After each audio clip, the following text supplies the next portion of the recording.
viendo UACJ TV.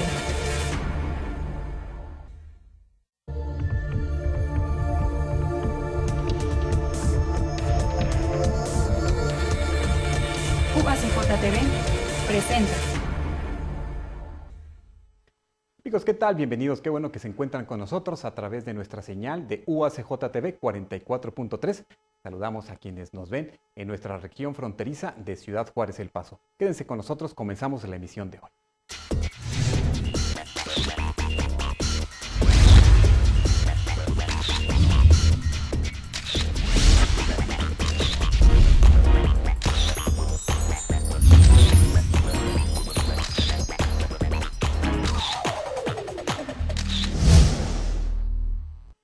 Amigos, México cuenta con la red de consulados más grande del mundo en otro país. Actualmente hay 50 consulados en Estados Unidos, los cuales ayudan en casos de emergencia u orientación en una gran gama de temas como salud, educación, cultura, asuntos migratorios, cuestiones legales, entre otros. Además, los consulados reafirman las directrices de política exterior del gobierno de la República y las tareas prioritarias para asegurar el fortalecimiento de la posición de México en el entorno global. Y precisamente en este marco, y como somos frontera, nos da mucho gusto recibir el día de hoy en UACJ TV al maestro Marco Mucio Mujica, cónsul general de México en El Paso, y le agradecemos mucho su presencia con nosotros en este espacio universitario. Bienvenido, maestro, gracias por acompañarnos. Muchas gracias, Armando. Encantado de estar aquí contigo. Gracias por la invitación. Es un honor estar aquí en este centro de saber. Claro, y bueno, y pues sabemos también que usted ha sido docente en la Universidad Nacional Autónoma de México, los temas de sociología, política, y es interesante. Política. ¿Qué recuerda de esos momentos? La Facultad de Ciencias Políticas es un nicho increíble en la UNAM. Estudié ciencia política desde un principio y me dediqué a esta parte. Había carrera de Relaciones Internacionales, Sociología y Ciencia Política, y pude tener los tres temas completos. Claro, ¿y cómo llega precisamente el tiempo para que usted sea un representante muy significativo en otro país, en un consulado? Porque las tareas son diferentes, es dar la cara por el país, es entrar a entender la política exterior de nuestro país. ¿En qué momento llega esa invitación para usted? Llega después de una larga carrera de más de 30 años en la administración pública, justamente, en donde inicié desde analista, jefe de departamento, subdirector, director general, oficial mayor, subsecretario. Todos los cargos los he podido realizar en diferentes dependencias, particularmente en agricultura, en temas agropecuarios, en la Comisión Federal de Electricidad, en la Secretaría de Gobernación, en la Secretaría de Educación Pública como coordinador nacional. Y después de esa larga trayectoria, puede uno, si tiene los méritos suficientes, pasar un examen en el Senado de la República para poder ser cónsul general. En los 50 consulados que hay en Estados Unidos, son muy pocos generales. La mayor parte son de carrera y no necesitan pasar el Senado de la República. Los consulados generales son los más importantes regionales y esos requieren la aprobación del Senado de la República a propuesta del presidente de la República. Correcto. ¿Cómo entendemos un consulado? Nosotros, bueno, tenemos esta posición geográfica muy particular, nosotros en la frontera, inclusive algunas personas que tienen que hacer algún trámite específicamente del pasaporte mexicano, o lo hacen aquí o lo hacen en El Paso. Sí. Pero ¿cómo entendemos un consulado? ¿Qué es un consulado? Un consulado es la representación diplomática, que es como una embajada, dado que Estados Unidos es nuestro socio y nuestro vecino durante tantos años. Esta zona geográfica la has descrito muy bien. Es una maravilla la posición Ciudad Juárez, El Paso dentro del Paso América, el Paso del comercio.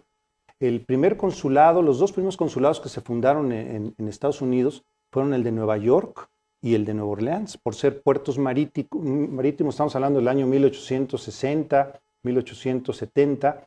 Y el primer puerto terrestre importante que se formó un consulado fue justamente El Paso, porque el intercambio de comercio tiene mucho que ver con las actividades diplomáticas. Entonces, las actividades diplomáticas en un consulado, la mayor parte es fortalecer las alianzas con las autoridades estadounidenses, con los congresistas, con las autoridades federales, como son Border Patrol, con CBP, con todas las autoridades de Homeland Security, para privilegiar los protocolos de violencia fronteriza, de seguridad fronteriza para privilegiar los acuerdos comerciales que se establecen en Washington con la Ciudad de México.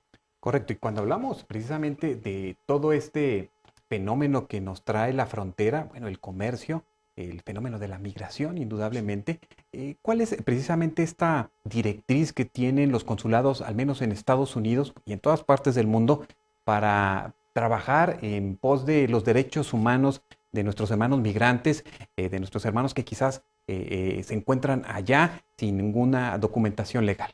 Sí, justamente una parte fundamental es la protección consular que se le da a los mexicanos que se dedican a trabajar. Yo digo que los trabajadores indocumentados mexicanos en Estados Unidos hacen más grande Estados Unidos. No son malos hombres, la mayoría son gente trabajadora que aporta a la economía, no son una carga, pagan sus impuestos, y lo que hace el consulado es justamente ver por ellos para que los que tienen ya derecho a aplicar una residencia permanente o una ciudadanía estadounidense, el consulado les paga a los abogados. Muchas veces les cobran $3,000 los abogados. Nosotros, si los que nos están escuchando pueden avisarle a los familiares que tienen muchos años de vivir en El Paso, en Las Cruces, en cualquiera de los condados fronterizos, que vayan al consulado, porque nosotros los acercamos en talleres de llenado para que puedan manifestar todos los derechos que tienen ya generados por el tiempo de residencia en Estados Unidos, y en algunos casos les podemos dar el apoyo incluso para el pago de los derechos. También a los Dreamers le estamos pagando los $495 que son el costo de renovación para que continúen protegidos por el programa de DACA. Así es, y precisamente cómo vamos en este tema, porque todavía hay mucha incertidumbre, sobre todo pues por los estudiantes, por los padres de familia que no ven resuelta esta situación que debiera resolver el Congreso de los Estados Unidos, pero hay muchas presiones porque encontramos pues un gobierno estadounidense con una forma distinta de observar a los migrantes e inclusive pues a veces es muy drástica. Sí, ha habido un cambio de política en donde hoy la Suprema Corte ha recibido una suspensión a la decisión del presidente Trump vía un juez del norte de California y un juez de Nueva York, en donde se abre nuevamente una ventana legal que tienen que aprovechar los estudiantes para hacer su renovación quienes no lo hayan hecho. Y justamente la política migratoria es un tema fundamental en las mesas de Washington. Hay tres temas. Uno, el NAFTA, continuar con el Tratado de Libre Comercio. La segunda mesa es migración. Y la tercera mesa es seguridad fronteriza para la seguridad nacional de Estados Unidos y de México. Y esos tres temas se están abordando de manera muy inteligente, y lo que hacen los consulados generales es subir la información en cada una de las vías para tener la seguridad de que en Washington tengan la información suficiente de lo que sucede en cada una de las regiones. Está muy lejos Washington del Paso, de las zonas fronterizas, y lo que sucede en la frontera es muy diferente a lo que se ve en Washington. En la frontera es una frontera segura. No hay un precedente de que haya pasado un terrorista por estas 3,400 kilómetros de frontera, de manera que los mexicanos no atentan nunca contra la seguridad nacional de Estados Unidos, y eso hay que decirlo. ¿Cuál es el papel precisamente de un consulado en cualquier parte de los Estados Unidos cuando observamos precisamente la violación de los derechos humanos de personas, no solamente quizás por no tener un documento legal para habitar en los Estados Unidos, sino que observamos a veces ahora con toda esta situación que tenemos de las redes sociales, situaciones extremas de violencia contra los connacionales? Ahí es en donde se ve la tarea de diplomacia pública que hace un cónsul general en su zona. En enero del año pasado, apenas entró el señor presidente Trump el día 20 de enero, y en enero, antes de terminar el mes, la juez del condado del Paso, Verónica Escobar, ya había emitido un decreto de protección a los migrantes en el condado del Paso. Y eso tiene que ver con el acercamiento que tengan los cónsules con las autoridades locales, con el mayor del Paso, en donde ellos saben que los migrantes que están en la comunidad son gente trabajadora, son gente honesta, que les da la seguridad fronteriza y la seguridad en la región, porque independientemente que estén documentados o no, el consulado les da una identificación que es una matrícula consular que aceptan los sheriffs para que puedan denunciar un delito. Y los indocumentados en El Paso hacen que sea una de las ciudades más seguras de Estados Unidos. El Paso está entre las 3 ciudades más seguras de Estados Unidos, gracias a la confianza entre el sheriff y las autoridades policíacas con la comunidad, independientemente de sus condiciones migratorias. También hay que decir que el Departamento Laboral de Texas y la ley de trabajo de Texas protege a los trabajadores mexicanos, independientemente de su condición migratoria, para que les paguen sus salarios y para que si tienen algún accidente, el consulado vea por ellos y les paguen su liquidación, o incluso no los pueden despedir, los pueden capacitar para una función distinta. Y también vemos toda la parte de que si ellos se regresan a México, les paguen sus salarios caídos. Correcto, estamos hablando que precisamente los cónsules, precisamente los embajadores, tienen reuniones anuales donde hablan precisamente sobre todos estos temas, los posicionamientos de México en temas económicos, políticos, y ustedes tuvieron en enero precisamente esta oportunidad. ¿Qué le parece si escuchamos lo que el canciller Videgaray pues habla y comenta en relación a los temas que tiene que estar atento un embajador y un cónsul? Muy bien, hermano. Adelante. La redefinición de la relación con Estados Unidos por el Tratado de Libre Comercio y el proceso electoral determinarán el rumbo político de México durante 2018. Es por ello que, desde la Secretaría de Relaciones Exteriores, las y los embajadores y cónsules mexicanos deben mantener un comportamiento imparcial en los comicios, instruyó el canciller Luis Videgaray al inaugurar la 29ª reunión con el Cuerpo Diplomático Nacional. Es un proceso que sin duda se vivirá con gran intensidad, donde cada mexicano podrá tener una opinión diferente. Pero a nosotros, en nuestro trabajo como representantes de México en el exterior, lo que nos compete es ser estrictamente imparciales y neutrales. En 2018, dijo, se va a hablar mucho de México, por lo que hizo un llamado a difundir una buena imagen del país. No con ingenuidad, no ocultando los problemas, no tergiversando una realidad, pero siempre recordándole al mundo quiénes somos los mexicanos, qué representamos, cuáles son nuestros valores. Sobre el tema migratorio, advirtió que la Secretaría seguirá promoviendo que otros actores, incluido Estados Unidos, asuman una perspectiva y responsabilidad en el desarrollo regional. Donde el fenómeno migratorio que todos los días enfrentamos de manera conjunta deriva de una realidad que es sobre la cual debemos asumir responsabilidad. Por eso, trabajaremos no solamente bajo una lógica de control y ordenamiento migratorio, sino bajo una lógica de desarrollo. Resaltó el trabajo que se realizó en los diferentes consulados durante la emergencia derivada de los sismos de septiembre, situación que puso a prueba la organización y coordinación de dichos cuerpos diplomáticos. Aseguró también que México mantendrá su posición respecto a la prohibición de armas nucleares. Recordó que en 2017, 16 países suscribieron un nuevo tratado en la materia, que esta semana será presentado en la ONU. Sobre el asunto de Israel y el anuncio de Estados Unidos de cambiar su embajada a Jerusalén, el canciller reiteró que México no moverá su embajada de Tel Aviv. Canal Judicial, Lorena Sánchez Cabrera. Bueno, pues esto fue precisamente la reunión número 29 de embajadores y cónsules, el cual, bueno, pues estableció por primera vez en 1990 y que da la posibilidad de conocer cómo están los consulados o la presencia de México en otras partes del mundo. ¿Qué más observan en estas reuniones, maestro? Todas las definiciones de política exterior, todas las líneas de trabajo que hay que abordar, dentro de ellas justamente la seguridad fronteriza, los protocolos. Estuvo el titular de Washington, de CBP, de todo Estados Unidos, en una sesión con todos los cónsules de Estados Unidos, de México en Estados Unidos. Y fue muy importante porque esa es justamente la parte de información que se da para poder generar confianza. La parte más importante que hace un diplomático en cualquier parte del mundo y de cualquier país es generar confianza con las autoridades del país que lo recibe. Y para ello tiene que hacer un gran fortalecimiento y difusión de cumplir la ley. Como diplomático mexicano estamos obligados a cumplir la ley y lo que hacemos es una gran promoción de que se cumpla la ley.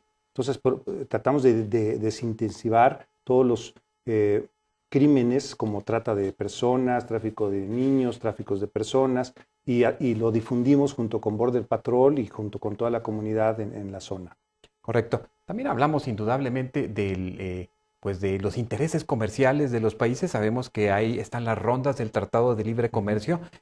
Como un conocedor también de estas cuestiones económicas, maestro Mucio, háblenos sobre cómo vamos en el Tratado de Libre Comercio. Parece ser que inclusive en las últimas informaciones parece que Estados Unidos o el gobierno americano ha dado el aval para que se continúe pues en avance a estas rondas. Sí, estamos por entrar a la octava ronda. Los temas más complejos se quedaron para el final, como reglas de origen del sector automotriz, la parte de si se hace una cancelación cada 5 años, en donde México no está de acuerdo, estamos buscando que sea una evaluación cada 5 años, porque de otra manera no habría inversión de mediano y largo plazo, es decir, a 20, 30 años. Nadie invertiría a 5 años. Y creo que tenemos la buena noticia de que hoy se están poniendo de acuerdo justamente en la parte más compleja, que son las reglas de origen. Yo estoy convencido de que se han movido durante todos estos meses, desde agosto que empezaron la formalidad de la primera ronda, los intereses económicos representados en los congresistas. Los republicanos son principalmente los que han visto ya toda la información que han subido los cónsules y también la información que han subido las cámaras de comercio. Hoy en la mañana estuvo aquí Jeff Moseley, que es el líder CEO de las cámaras industriales de Texas en Austin, y él lidera 200 cámaras de comercio y vino a proponer, estuvimos con Southwest Maquila Association, en donde estuvieron todos los grandes representantes, las de las maquilas más importantes que están aquí en Juárez, para proponer una cámara de comercio Texas-México, independientemente de que se tenga la modernización ya anunciada del Tratado de Libre Comercio. Esto es muy importante porque dependen de Texas 1 millón de empleos de NAFTA, 500,000 con México, 500,000 con Canadá, pero México es el principal cliente de Texas y Texas exporta 92 billones de dólares al año, es decir, 92,000 millones de dólares al año. Y México es su principal cliente, no se puede pelear con su principal cliente nadie. Y el gobernador Greg Abbott ya mandó una carta a Listinger, que es el representante de las negociaciones en Casa Blanca, para expresar que está junto con todas las cámaras de comercio a favor de NAFTA. Pero no solo él, ya son 33 gobernadores de 50 que mandaron la expresión a Trump, junto con sus congresistas, de que NAFTA no puede pararse. Y esa es la fuerza que se genera cuando hay diplomacia pública. Correcto, y cuando estamos hablando también de un historial pues amplio en las relaciones México-Estados Unidos, la relación económica pues también está ahí presente y es muy difícil fracturar de la nada todo este historial y pues estaríamos en esa posición entonces. Fíjate, Armando, que el día 8 de marzo presenté en la Universidad de Texas los avances de NAFTA junto con Tom Fullerton, que es el líder del Departamento de Economía y Finanzas. Y él expresó en conclusiones, después de una exposición brillante de 30 minutos, que el ingreso per cápita en Texas y en Estados Unidos se ha incrementado sostenidamente en los últimos 20 años y que las tasas de desempleo en El Paso y en Nuevo México son las más bajas en los últimos 20 años. Y en mi exposición, nada más estuvimos él y yo expuse lo que Moisés Kalash, que es el representante del sector privado, ha hecho en particular en el estado de Texas, señalando que las grandes empresas que hay en Texas, si el NAFTA se cancelara, tendrían aranceles por parte de México del 50 al 100% de impuesto, lo que le quitaría la competitividad a Texas. Así es, también estamos hablando que los consulados son un espacio de oportunidades para nuestros connacionales y quienes se acercan y conocen todos los programas, no solamente culturales, sino en el aspecto de educación. Háblenos un poco sobre esto. Sí, tenemos ventanillas de orientación educativa en donde cualquier estudiante que llegue, incluso un adulto que llegue al consulado, le decimos en dónde puede continuar sus estudios. Damos becas por parte del consulado a la Universidad de Texas en El Paso, a la Universidad de Nuevo México, al Community College. Damos becas también a mexicanos que no hayan terminado la preparatoria para que la concluyan y puedan continuar en estudios superiores. Y esta vinculación que tenemos con el área académica es muy importante porque además de eso les damos educación financiera. Les decimos cómo paguen sus impuestos, el ITIN, y con esto es muy importante porque se demuestra al pagar los impuestos en Estados Unidos que no son una carga justamente, y en caso de que haya una reforma migratoria en el mediano plazo, se le puede mostrar a los jueces que tienen una responsabilidad hecha de hacer más grande la economía en Estados Unidos y que son mexicanos trabajadores y cumplidos. Así es, y encontramos pues muchos mexicanos brillantes, muchos mexicanos trabajando, esforzándose por en ocasiones invertir o desarrollar sus empresas y a veces quieren traerlas a México. ¿Qué ventajas o qué facilidades encuentran los mexicanos en Estados Unidos para poder venir a invertir también a nuestro país? Tenemos una vinculación muy estrecha con las autoridades del municipio, con las autoridades del estado, con las cámaras de comercio, con INDEX, la cámara de maquiladora a nivel nacional y obviamente la que está en Ciudad Juárez, para darles todas las facilidades, toda la información. Con ProMéxico estamos muy vinculados para que también se puedan generar asociación con mexicanos. Y este tema es muy importante porque hoy, por ejemplo, en Ciudad Juárez hay sobreempleo, no hay ningún problema de desempleo. NAFTA va a salir adelante. Yo confío en que se anuncie en las próximas semanas ya un acuerdo, aunque la parte técnica se continúe trabajando hasta julio, pero que dé un espíritu de certidumbre a los inversionistas. Y eso es muy importante. ¿Cuánto desequilibra precisamente las negociaciones cuando encontramos precisamente a un presidente de Estados Unidos que de la nada plantea aranceles? Lo vimos ahora recién con el aluminio, con el acero, lo observamos después ya quitando estos aranceles sobre todo a México, pero sí manteniéndolo a otros países. Estas situaciones que están en el aire y que son difíciles a veces de comprender para la mayoría de la gente que nos ve, nos escucha, ¿qué trae en esas negociaciones? Yo creo Armando, creo mucho en una frase que dice: no hay mal que por bien no venga. A mí me parece que esto es información que ha dado Trump, que es particularmente de Casablanca y que le falta información de lo que realmente sucede en el comercio, de lo que realmente sucede en la frontera, lo que sucede después de 20 años, en donde las exportaciones se han incrementado más del 300% entre Estados Unidos y México. Y esa actitud que él ha tenido en particular de ser agresivo con México nos ha hecho, primero, demostrar que los últimos 20 años México y Estados Unidos han cambiado por mucho su relación, que aunque haya agresiones, somos socios, somos vecinos, somos aliados, somos amigos, porque independientemente que sea un tránsito coyuntural esa gestión de gobierno, los negocios ahí están y están hechos en piedra, porque construimos cosas juntos sin impuestos que hacen que sea más competitivo Canadá, Estados Unidos y México. Y yo creo que esto va a ser positivo para todos. Claro que sí. También estamos hablando que los consulados, sobre todo aquí encontramos una vida cultural, artística muy importante que se desarrolla en esto. Y también observé que estuvieron participando en esta reunión de embajadores y cónsules la secretaria de Cultura, María Cristina García, y ella precisamente habla sobre la participación del arte en estos espacios. Vamos a escuchar.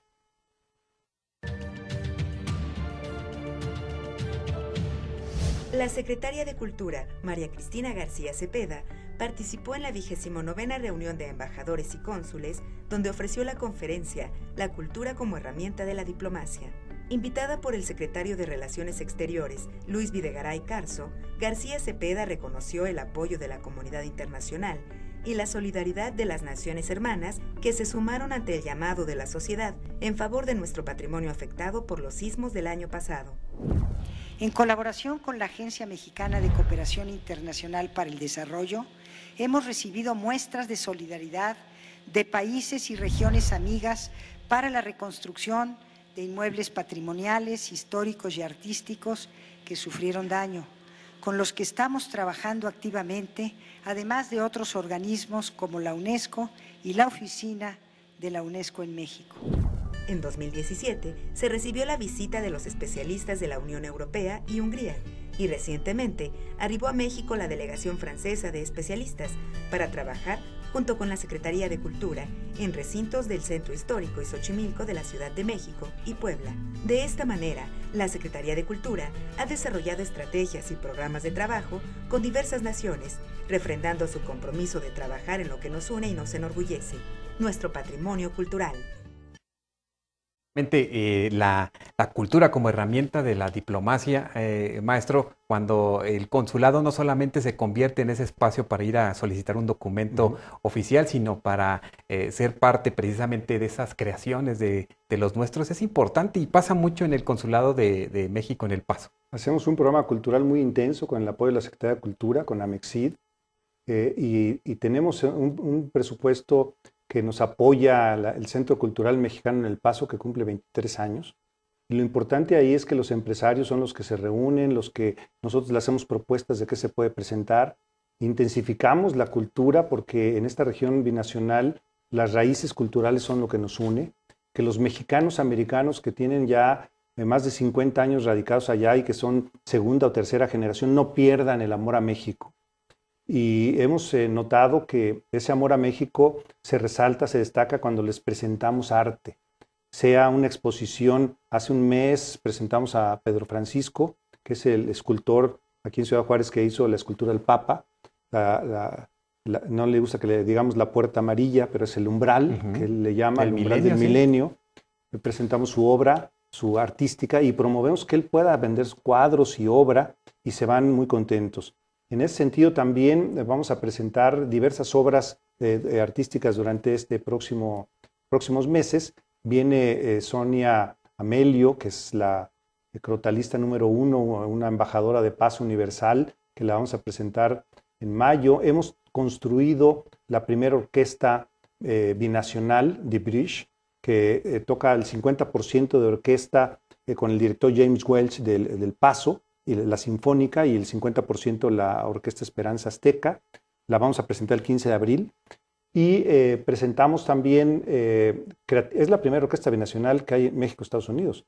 Y estamos trabajando intensamente en otro tipo de programas que vinculen arte, escultura, pintura, música, folclore. Y la Universidad Autónoma de Ciudad Juárez nos ayuda con siempre el mariachi, gracias al señor rector. Siempre nos ayuda con los ballets folclóricos para el grito el 16 de septiembre. Te tengo que decir, Armando, que poca gente sabe, que el grito en El Paso es uno de los masivos más fuertes eventos, porque, bueno, no hay un evento masivo más fuerte en El Paso. Nosotros tenemos más de 15,000 personas ahí en el Chamizal. Nada más. 15,000 personas en una celebración del grito, que la gente cuando no puede venir a México, ahí siente que le corre la sangre mexicana. Pues nos da mucho gusto precisamente, maestro Marco Mucio, que nos haya acompañado este tiempo, y yo quisiera que usted enviara un mensaje a nuestros connacionales, que precisamente nuestras ondas hercianas, nuestras ondas televisivas no piden pasaporte, entonces muchos de ellos quizás nos vean en el 44.3, que encuentran precisamente en el Consulado de México en El Paso. Salud preventiva gratuita. Tenemos clínicas de salud todos los martes en donde sin costo, independientemente de condición migratoria, si son indocumentados o no, les damos exámenes gratis de diabetes, de colesterol, de cáncer, de todo tipo. Acabamos de canalizar a una niña que tenía problemas de operación muy delicado de ojos para que se operara gratuitamente en El Paso. Tenemos todo un esquema de trabajo adicional, como lo que dijimos de educación financiera. Tenemos también la protección consular y el pasaporte se los entregamos en menos de 30 minutos. Bien, pues ahí está. Quisiera poner el gráfico nuevamente para nuestros amigos que nos escuchan a través de la radio y quieran información, pueden comunicarse al consulado precisamente aquí General de México en El Paso, en el 915-533-3644. Los que nos están viendo en televisión ya saben que es 915 para más información, y también los detalles de la agenda cultural, la agenda de salud, la agenda de educación, la pueden tener también en el Facebook, en Consulado General de México en El Paso. Pues maestro Mucio, gracias por acompañarnos, y no esperamos que sea la primera. Al contrario, lo esperamos en otro momento. Con mucho gusto, encantado de estar contigo y con todos tus televidentes. Saludo a todos los estudiantes, a toda la gente que ve este programa de televisión. Claro que sí, muchas gracias.